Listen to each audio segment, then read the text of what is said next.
अस्सलाम वालेकुम रहमतुल्लाहि बरकातहू। करे एक आरएसएस की बहन को मैं सुन रहा था, कल से काफी चल रहा है वायरल वीडियो, जिसमें इस्लाम और मुसलमानों पर कई इल्जामात वो बहन ने लगाए हैं। लग रहा था गोडसे की नस्ल से है या राजा सिंह की बहन दिख रहे थे, क्योंकि जहालत, बेवकूफी, लाइल्मी, इग्नोरेंस की बातें कर रहे थे, इल्म वाली बात नहीं कर रहे थे। आइए उनके इल्जामात और उसके जवाबात सुने। पहला इल्जाम, मुसलमान ला इलाहा इल्लल्लाह मोहम्मद रसूलुल्लाह पढ़ते और ये कहते हैं कि नहीं है कोई खुदा सिवाय अल्लाह के और मोहम्मद सल्लल्लाहु अलैहि वसल्लम अल्लाह के आखिरी नबी है और हर हिंदू से नफरत करते। मैं ये कहना चाहता हूं इसके जवाब में, मुसलमान यकीनन ला इलाहा इल्लल्लाह मोहम्मद रसूलुल्लाह पढ़ते, कोई मालिक ईश्वर अल्लाह गॉड नहीं है सिवाय एक अल्लाह के। क्यों पढ़ते? क्योंकि कुरान, हदीस, वेदा, गीता, उपनिषद में इसका जिक्र है।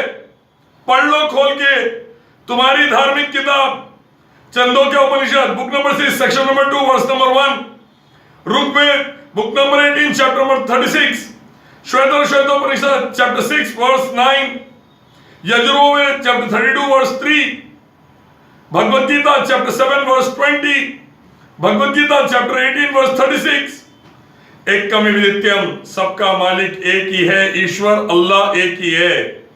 एकम ब्रह्म द्वितीय नास्ते ने नास्ते किंचन, ईश्वर एक ही है, दूसरा नहीं है, नहीं है, नहीं है, जरा सा भी नहीं है।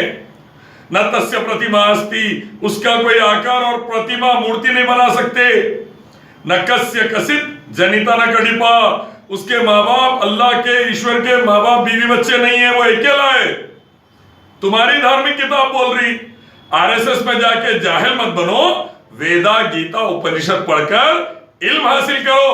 तुम्हारे गुरु नहीं सिखाए तो हमारे से सीखो।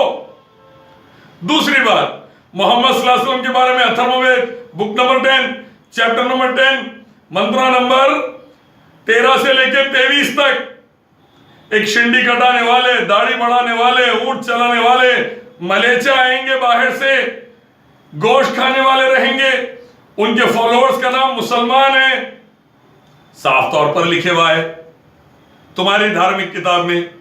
पढ़ो, वेदा उपनिषद गीता को मानते नहीं मानते? अल्लाह के बारे में लिखा है एलो उपनिषद, एलो यानी अरबी में इलाहू, जिससे अल्लाह बना। तो अल्लाह के बारे में उपनिषद के अंदर भी लिखे हुआ है, आराम से, कोई परेशानी की बात नहीं है। सीखो,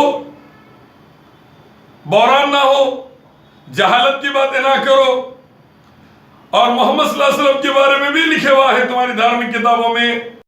एक इल्जाम और लगा दली औरत के मुसलमान मस्जिदों में, मदरसों में एक साथ जमा होकर गलत तालीम हासिल करते हैं। सबसे पहले मस्जिदों मदरसों में एक साथ जरूर जमा होते। हमारे पास जातिवाद नहीं है, ब्राह्मण अलग, शूद्र अलग, वैश्य अलग, ऐसा नहीं है हमारे पास।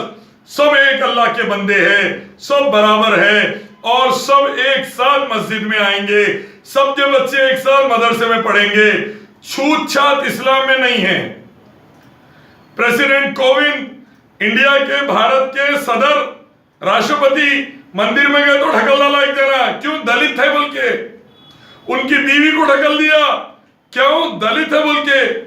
यूपी के ब्रह्माजी मंदिर में आने नहीं दिया उनको, क्यों? दलित है बोल के। मस्जिद में आना चाहे रमजान में तो हम बुला के 2 घंटे बिठाए, क्यों? मुसलमान है हम, इस्लाम ने हमको सिखाया, अल्लाह उसके रसूल मोहम्मद सल्लल्लाहु अलैहि वसल्लम ने सिखाया, इसीलिए हम सबकी इज्जत करते हैं। तुम्हारी तरह छूत छात नहीं है हमारे पास, इसीलिए पूरे मस्जिद में जमा होते और अल्लाह का कलाम सुनते, जिसमें लिखे हुआ रहता कुल या अहलल किताब, ए किताब वालों आओ एक रब की तरफ कि उसी की इबादत करेंगे, उसके साथ शिर्क नहीं करेंगे। यह समझाने के लिए, यह बतलाने के लिए मस्जिदों और मदरसों में एक साथ रहते बगैर छूत छात के। दूसरा इल्जाम लगा दली औरत, राजा सिंह की बहन, गोडसे की बेटी, कि अल्लाह दयालु नहीं है, रहम वाले नहीं है। कुरान खोल के पढ़ो, पहला लफ्ज बिस्मिल्लाहिर्रहमानिर्रहीम। पहली आयत, शुरू अल्लाह के नाम से जो बड़ा रहम वाला है।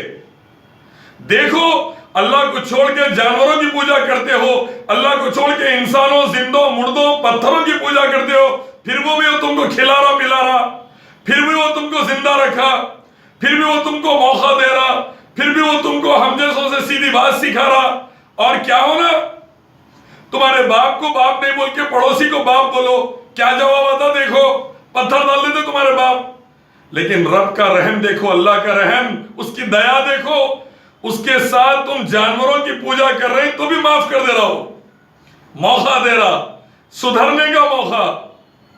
इससे ज्यादा रहम और क्या होना। और 1000 साल मुसलमान पूरे देश पे हुकूमत करे, आज भी माइनॉरिटी में है। भारत पे 1000 साल हुकूमत करके भी आज भी माइनॉरिटी में, तो मेजॉरिटी में है। इससे बड़ी दया का और क्या एग्जाम्पल होना इस्लाम की तरफ से। अगर हमको हुक्म दिया जाता एक एक काफिर को मार दो, एक एक मुशरिक को मार दो, कौन बचा सकता था तुम लोगों को? सोचो, 1000 साल हुकूमत करे फिर भी माइनॉरिटी में है। क्यों? अल्लाह फरमाते सूरह माइदा 5वां सूरा नंबर 32, एक मासूम को मारना पूरे इंसानों को मारने के बराबर है। एक मासूम को बचाना पूरे इंसानों को बचाने के बराबर है।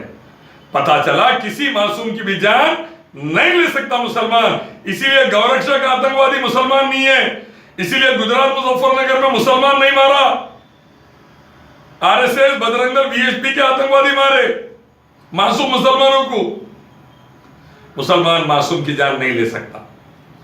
और एक इल्जाम लगा दिए, हज पर वही जा सकते जो मुसलमान हैं, गैरों को वहां पर आने ही नहीं देते।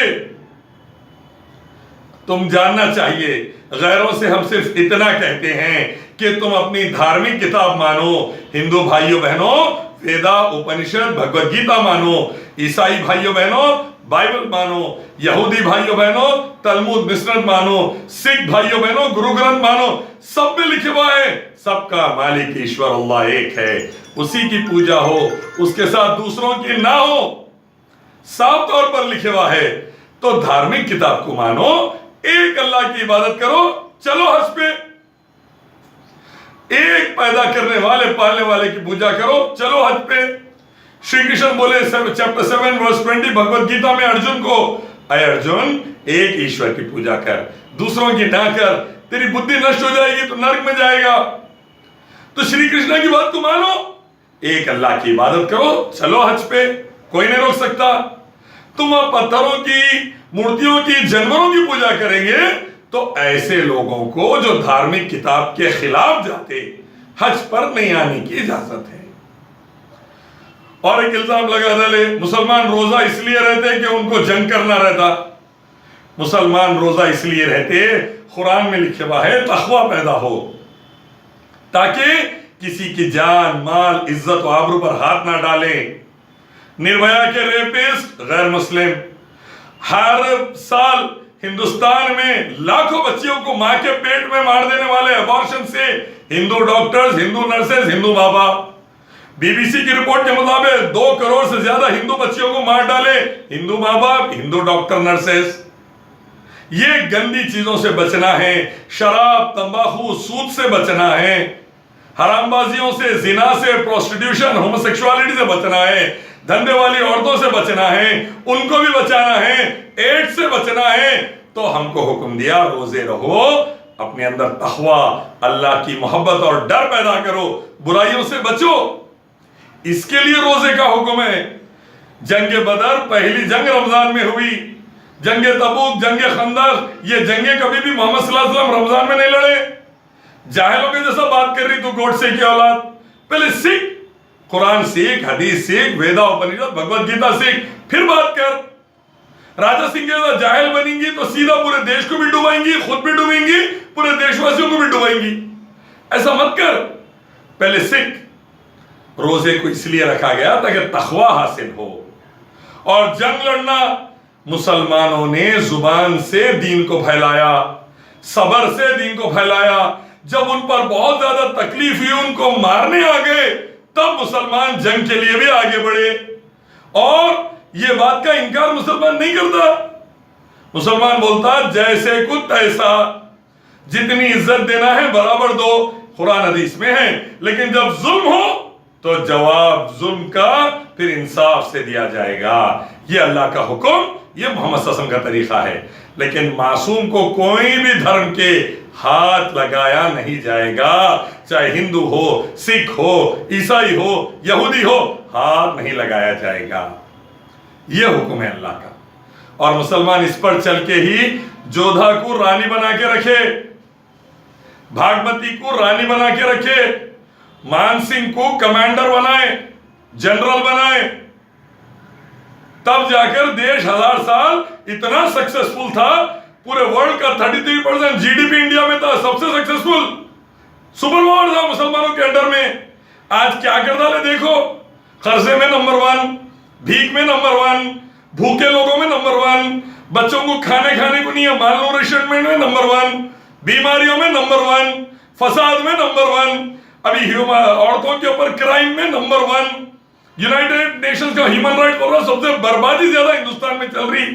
देखो तुम क्या कर डाले तुम्हारे अंडर में, हमारे अंडर में कैसा था देखो। जोधा भी महफूज, भागमती भी महफूज, सब महफूज थे। तो जहालत की बातें करने से पहले अच्छे से पढ़ो कुरान को, हदीस को, तुम्हारी धार्मिक किताबों को।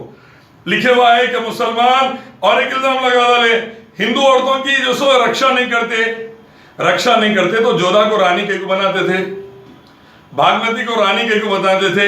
हैदराबाद जहां मैं हूं वो हैदर महल भागमती के नाम पे बसाया हुआ शहर है, जो बीवी थी कुली कुतुब की। और क्या इज्जत देना शहरा वसत